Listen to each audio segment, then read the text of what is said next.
So hello everybody, my name's Nicky and I've been at Oak Tree for nearly, is it not on? Does that, oh there we go, I'm very loud now. There we go. So good afternoon everybody, my name's Nicky and I've been at Oak Tree for nearly a year. I reckon it's about another 3 weeks and we'll have moved here for a whole year. Feels like a lot longer sometimes and it feels like a lot shorter sometimes. The times when I know that it feels a bit shorter is when I start looking for something in acting. So the other day, looking for picture hooks, I didn't even know where to start. And I thought I was on Uxbridge Road, and I wasn't. I was on Churchfield Road. I keep getting lost. So has anybody ever lost something really special for them? Something like a toy? Has anybody ever lost a toy? I have. Okay, hang on my ear. Lucy, what did you lose?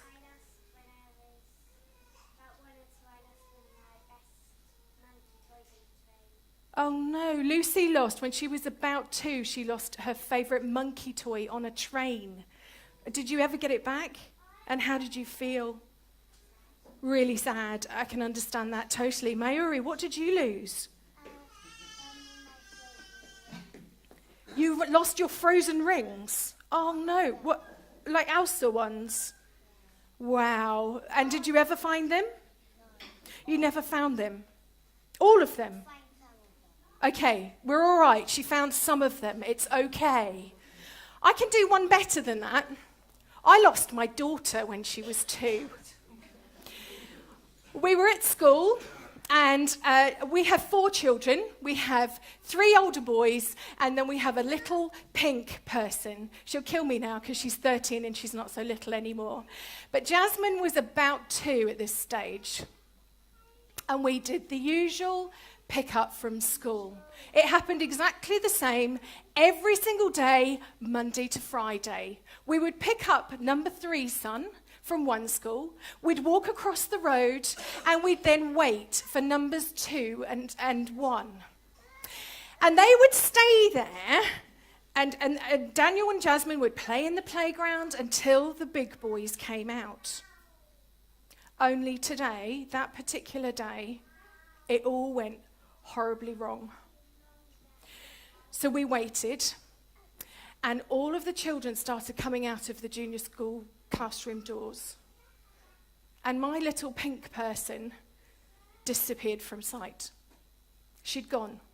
We didn't know where she was, and I'm furiously trying to get book bags, and I've got lunch boxes, and I'm there with everything from the older boys. They're coming out telling me stories about what's happened that day. And suddenly somebody said, "Where's Jazz?" Oh my goodness. The gut, wrenching fear in my stomach. I didn't know what to do. I didn't know where to start. There were children everywhere.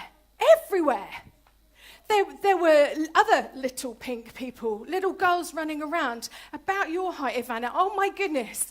They were everywhere and we could not see Jazzy. I'd sent one of the older boys running up and down the road that we'd crossed. I had people walking around and this girl walked up to me and she said, "Are you looking for a little girl?" And I was like, "Oh, yeah. She's with my mum in the car park." Jasmine had done the usual pick-up thing at 2, this big. What normally happens is we go and get one boy and then we get the 2 boys, and as soon as she saw them come out of the classroom, she went, "Right, this is what we do now. We go back to the car." And so she'd walked out a gate, across a road, and round and up through kind of a car park bit where there's probably 25 fairly irate mummies trying to park and trying to pick up children on time. And she's there standing next to our car. I didn't know whether to kill her or hug her. It was one of those moments of, oh my goodness, what were you doing? And I'm so glad you're safe, and big wrapped up arms. Do you know what she said to me? "Go home now?" That's what she said. "Go home now," because she knew exactly what was happening. She knew what was coming next. She knew who needed to come and who didn't need to come. She knew that we needed Jake, the first boy, Ben, the second boy, Daniel, the third boy. We had all of them. She knew we needed Mummy. I was there, obviously. And she was ready to go. Just like in our story. The story that Carolyn read was all about Jesus at the temple. And he knew exactly where he was. He was in his Father's house. He knew exactly who he was. He said, I'm God's son. Of course I would be in my Father's house. The temple is my Father's house. But can you imagine what Joseph and Mary must have felt? That gut-wrenching fear that happens when you lose a child. Now, Jesus was a little bit older. He was about 10 when he got lost. So it wasn't quite so desperate, but still, only 10. Now,